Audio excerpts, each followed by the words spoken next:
Panginoon, hinihiling ko po na pagpalain ninyo ang taong nanonood at nakikinig ngayon. Pagkalooban niyo po siya ng mabuting kalusugan. Bigyang tugon ang kanyang mga panalangin ayon sa inyong kalooban.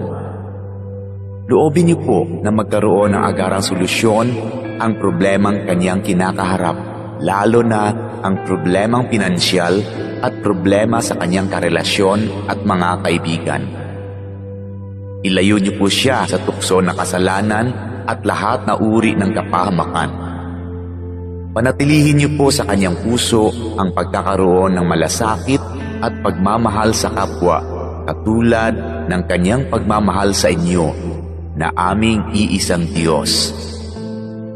Ito ay aking hinihiling sa pangalan ni Jesus.